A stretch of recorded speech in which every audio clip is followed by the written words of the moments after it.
Good evening and welcome to another edition of Inside New Orleans Sports. I'm your host, Eric Asher. We're live from our Pontchartrain production studios. We're taping tonight's show. As you can see, the beautiful backdrop of the city of New Orleans. Hope you enjoy that. And of course, as we get back to daylight savings time, we'll open up the studio and let you see the skyline as well. Tonight, we have a great guest list for you, as always on this program. Les East of CrescentCitySports.com and also Glenn Gilbo of USA Today Network join us on the program. Hope you enjoy the next hour as we talk a lot about the home teams. Saints, LSU, Tulane. We will not talk Pelicans tonight. First of all, they don't need to be talked about, considering where they are right now. As of the taping of this program, losing 9 straight. But we'll get into that on another time and a little bit more in depth. But tonight, again, LSU, Tulane, and Saints will be on tap. Gentlemen, welcome back to the show. Thanks so much for being with us. Les, one of my go-to guys on radio and TV, always with us here. Again, thanks for being with us. Tell us about what you guys are doing, all the publications you're working for. Well, thanks, Eric. First of all, I had voluminous notes on the Pelicans, so you kind of threw me a curveball there. No Pelicans. There you go. We'll have to bring it back in a couple weeks then. Maybe we can do a whole hour on the Pelicans. There goes the ratings on that one. Maybe not. In the meantime, I'm, of course, writing for CrescentCitySports.com. I'm writing about LSU for SaturdayDownSouth.com. Also writing for the Daily Iberian in New Iberia, mostly about the Saints, and occasionally the Pelicans, and staying busy with all of that. Thank you for joining us. And Glenn joins me weekly on the radio show, but he lives in Baton Rouge. So again, when he comes in and covers the Saints like he did today, he'll usually give us a little bit of his time. We don't hold it against him that he's a Rommel Raider. Glenn Gilbo in the house. Yes, we do. Yes, we do. Glenn, how you doing? Good. Tell us about USA Today Network and, of course, formerly Gannett News. How folks can find you and all your great writers. By the way, been knocking out the park lately. Oh, thank you. Appreciate it. LSUB tweet on Twitter and Facebook, theadvertiser.com, usatoday.com. Just been real busy with the football team. Yes. I mean, it's just amazing how fun that season has been. But I'm used to kind of being done this time of year, and it's just a little calm before the storm. It's going to be right on through January 13th. I'm going to be spending Christmas in Atlanta, and my wife's coming, and it's the first time we're not going to her parents. I mean, this is how the other half lives. LSU's in this playoff for the first time since it started in 2014. So, and then it all ends up right here on January 13th if they win, man. It's going to be great. Well, let me say this, again, better Atlanta than Phoenix, right? Or maybe not. Well, Phoenix was great last year for the Fiesta Bowl, and LSU enjoyed that. But I think Coach O wanted to play in Atlanta because, they're used to it. They just played there. Yes. They played there a bunch. And the fans, it is a little easier trip to get to Atlanta. Maybe some of the fans will just stay there from last Saturday. Yeah, maybe so. No, really, not out their own possibility, although I don't know if you could stay in Atlanta for that long, to be honest with you. That's for sure. Guys, let's start with LSU. We'll get into the game in the SEC Championship in a moment. We'll get into the college football playoff rankings because I want to get into that. But the two big stories over the last few days have been the future of Dave Aranda and the future of Joe Brady. Multiple reports on Tuesday had Dave Aranda in talks with the University of Nevada, Las Vegas to take over their football program. Supposedly there's about $500,000 to $1 million that have been put into the facilities at UNLV to upgrade those facilities to among the top in I guess it would be no longer Division I, but the college football CFB, right? And then, of course, they'll be moving into the Raiders Stadium when that opens. That's where they'll be playing their games. So some big money maybe getting behind UNLV. And look, let's face it, Las Vegas is changing. They already have a hockey team. They're getting the Raiders. I can foresee a basketball team from the NBA being there because the Summer League has been there for years now. And eventually, depending on what happens within Major League Baseball, I can literally see a baseball team going into Las Vegas, down the line, and them being a 4-sport city simply because of the number of people that visit there on a year-in, year-out basis. But with that said, from what we understand, there was somewhere around $800,000 to $1 million that was offered to Aranda by By late Tuesday, it was Aranda's no longer interested in the UNLV job, but they had some conversations. Colorado State was also mentioned with the Aranda situation. And guys, I'd like to take it from there because I think LSU, and I talked about this on the radio show as well, LSU is, again, overpaying these coordinators like they do, put themselves in a pretty good position because you're paying them in a lot of cases of what a group of 5 program would pay, or in some cases an FCS program would pay. They're not going to get to the $2.5 million range. Okay, so then you're looking at, this is normally what a Power 5 team would pay, somewhere in the $2.5 million, $3 million range. And there are a lot of programs that just can't pay that type of money to a coach. When you look, we'll get into Brady in a moment, what he's going to be paid, maybe along the lines of what you'd see from an FCS or a group of 5 program for their head coach, but they're paying their coordinators like head coaches, and I think it's hard to walk away from that kind of money. If you're Dave Aranda, do you walk away from $2.5 million to become a head coach for $1.2 million? That's quite a pay cut. Right, and he wasn't going to do it. Now, for all the reasons you mentioned, UNLV is, in coaching circles, viewed as a program that's going to be much more attractive in the near future than it has been in the recent past. And there are some big-name coaches trying to rehabilitate themselves back to a big job who have expressed interest in that. So that's a better job than it might sound like initially, but the dollar numbers don't add up. And, Dave Aranda got to 2.5 in part because, one, because he's a great coach, and also in part because they didn't want him to go to Texas A&M. And in keeping him away from Texas A&M, like you said, they put themselves in a position to protect themselves against a lot of job offers. Now, the bloom is off the rose a little bit this year because the defense has been a little bit inconsistent, and I could see how Dave Aranda might be thinking, let's look around and see what's out there, but UNLV isn't the job that's going to lure him out of Baton Rouge or away from $2.5 million. Right, and to your point, and I'm going to get into this in Tulane, and before the end of the program today. Anytime you start looking at other jobs, if you've had maybe a little bit of a hot seat or a warm seat, either the fans are going to do one of two things: let him go, he's not worth it, or wait a minute, he's looking to leave, we can't let that happen. Aranda at least will get the vibe from the fan base on, again, how much he's beloved here in Louisiana and in Baton Rouge. Well, I think Dave Aranda's best move is to stay in Baton Rouge right now, because he's going to have a lot more players coming in over the next couple of years because of this fantastic season they've had. Even though it's mainly offense, I mean, they're going to LSU's name is so much bigger now than it was just a year ago. So he's going to have more players coming in, and I think he can do better at LSU, and he can do much better as a head coach than UNLV. That would have been a bad bet. Excuse me. Oh, there you go. UNLV, Las Vegas. And if UNLV is going to be some hot school in a couple of years, well, then he'll go to a school like that in a couple of years, not now. Right. He can get a much better head coaching job now, maybe mid-major, that could pay him about what he's making. He could get an assistant job somewhere else in college, making about what he's making if he wants to move, or he could go to the NFL. Coach O didn't hire Aranda. Coach O's been a little critical of Aranda this year, but I don't think he's ready for Aranda to leave.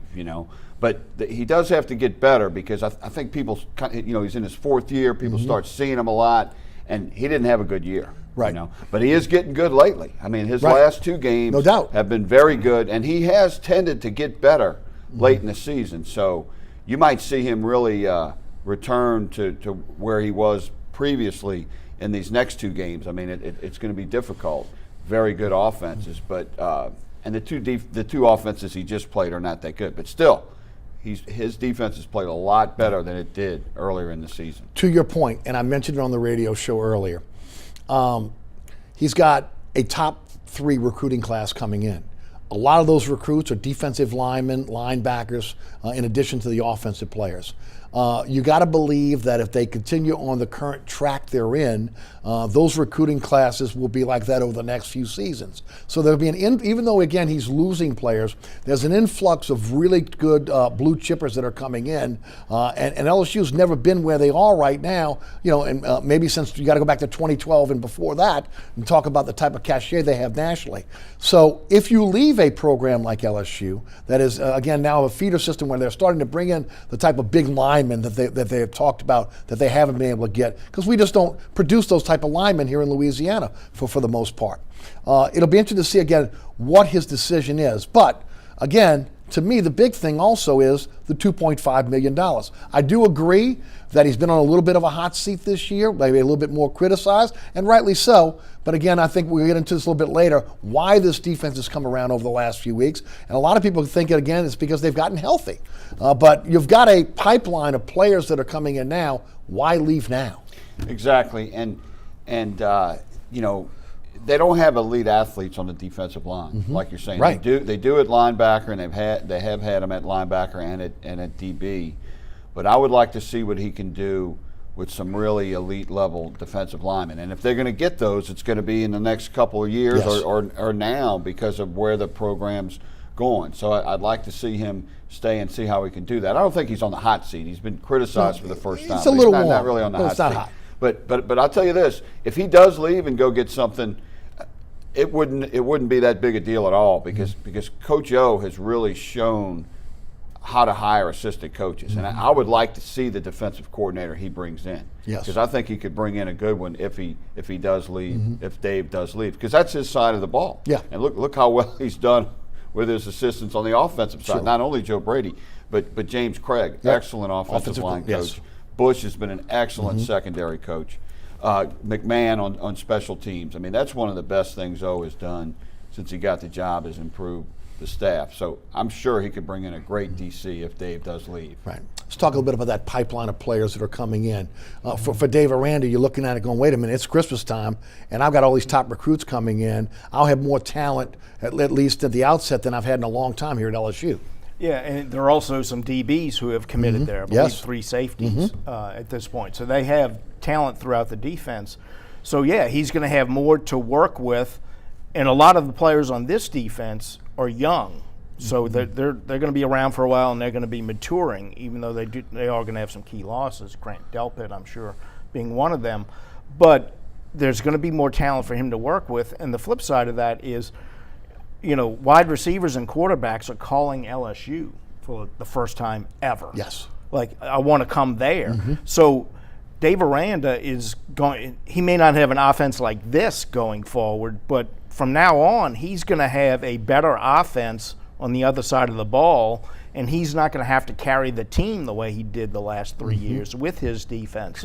So I think they've gone through a transition period where this year it kind of got skewed a little bit, where the defense was a little bit off and the offense was historic.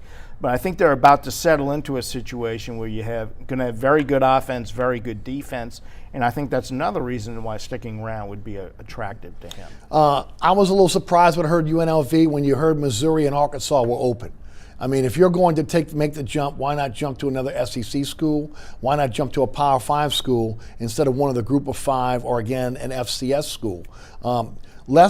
To me, that would be the more favorable thing. They could pay him along the lines of what he's getting at LSU. I'm talking about a Power 5 school or another SEC school.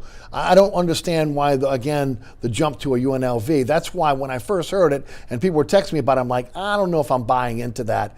Simply, I understand what it's going to be maybe in the future, but it's not there now.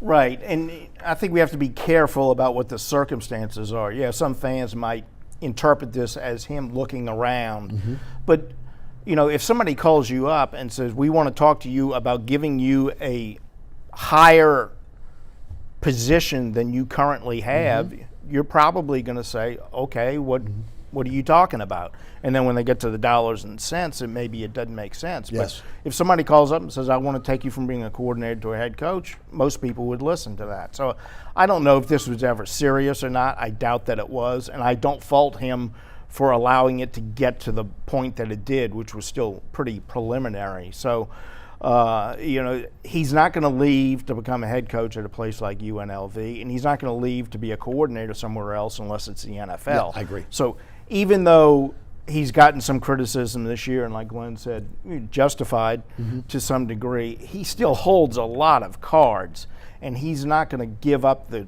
really, really good situation he has unless an even better one comes along, and this one doesn't come close to reaching that level. And guys, also remember, zero buyout for Dave Aranda. So he has the freedom to move if he wants. There's no negotiation here. He finds a place where maybe he wants to take the next step. He's free to move. Yeah, but I don't think he's a hot head coaching candidate. I mean, Missouri and Arkansas didn't look at him. Right, they didn't even ask for an he's interview. not seen as that kind of a candidate yet. I mean, he really hasn't had a great defense at LSU. I mean, really, LSU fans don't want to hear this, but his best defenses have not been as good as Chavis's best defenses. Now, his worst defenses have been better than Chavis's worst defenses.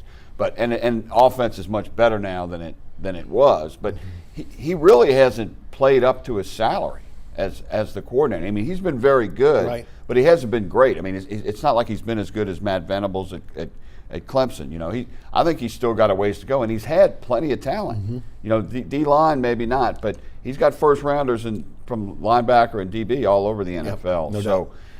And Orgeron's criticism of him, he used the word schematically out of balance, with the quarterback runs at Ole Miss. So that those words are about coordinating and adjustments.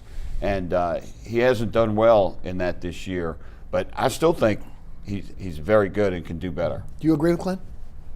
Yeah, I think so. I would love to have seen Dave Aranda coach the 2011 defense. Not that Chavis didn't do a very good job, but Right. that was one of the great most defense. talented defenses in the history of the SEC.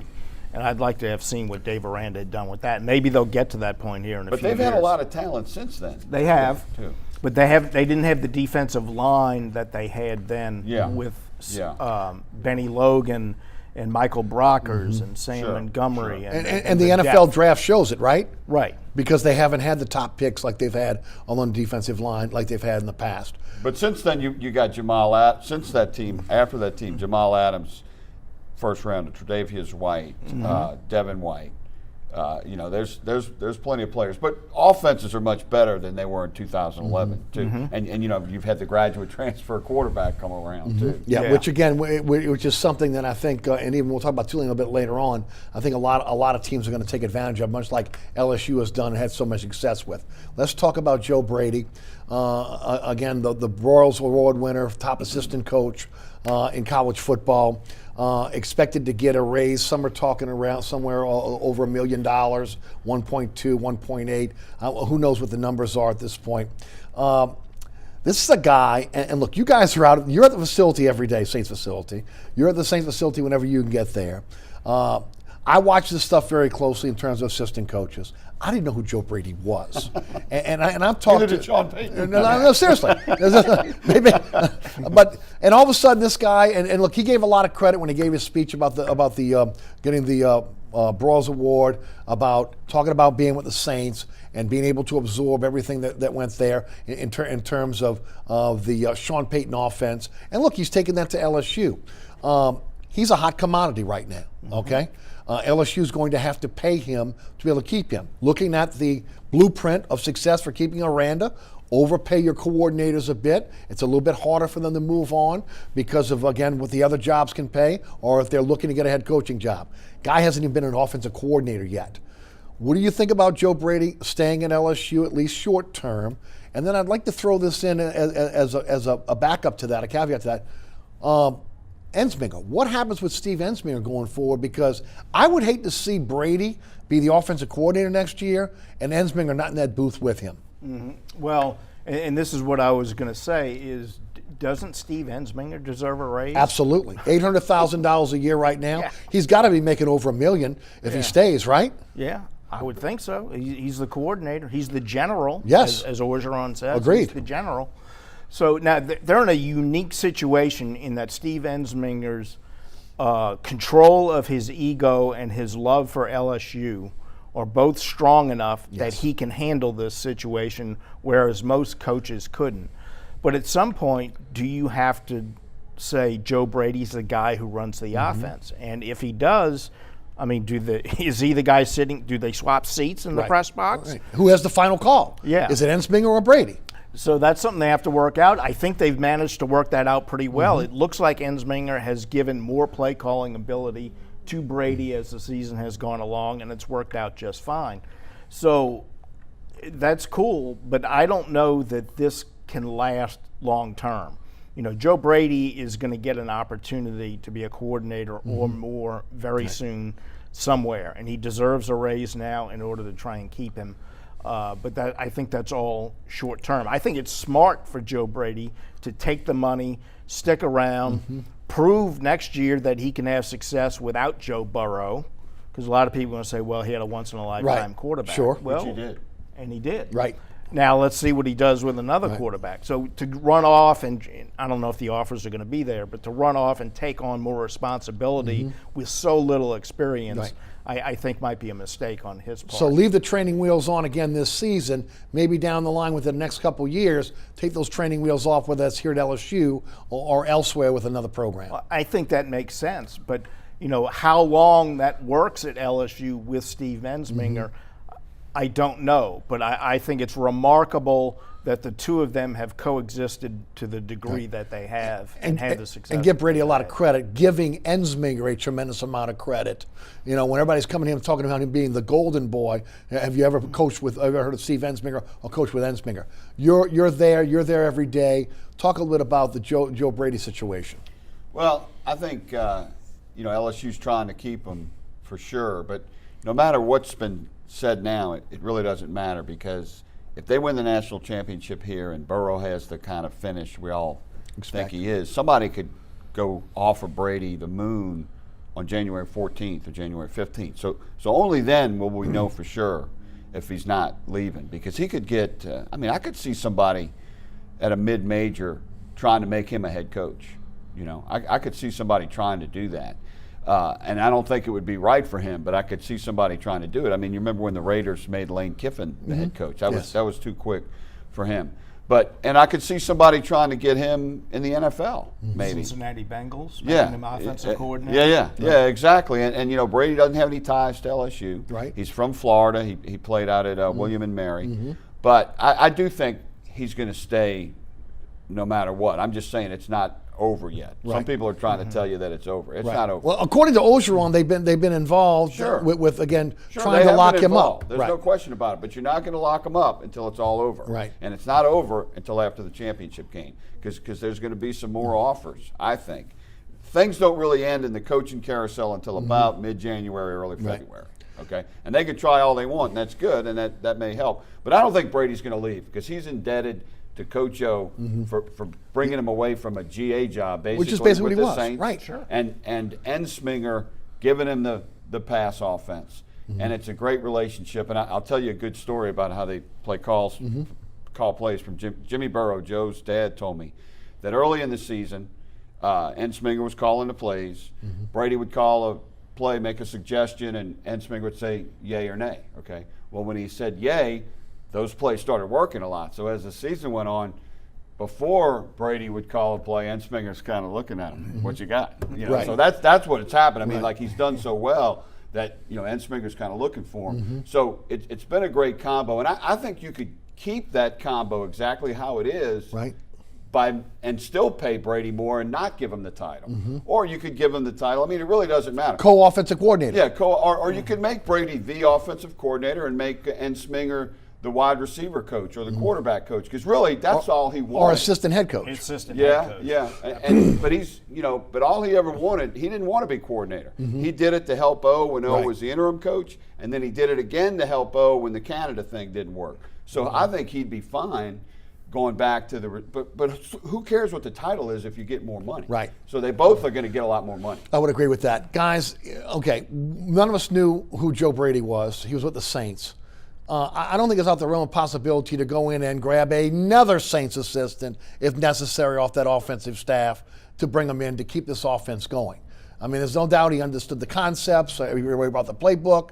But, I mean, again, Joe Brady's done a great job, and I'm not pushing him out the door. But if he was to leave, they're 90 miles downriver, okay? Sure. I mean, why not tap into someone else to keep this going? Well, look at Coach Carmichael. What's he must be thinking? Here he is. He's been under Peyton all this time, and now Brady, who he might not even know that well either. Probably not. Is this superstar? So maybe Carmichael might like to want to go that college level, see if he could do it, or the NFL level. But yeah, I think that's an excellent point. You know, I mean, they have done super with the assistants. Bill Johnson, the D-line coach, McMahon. A lot of ex-Saint coaches there now. It makes sense. Right. Your thoughts?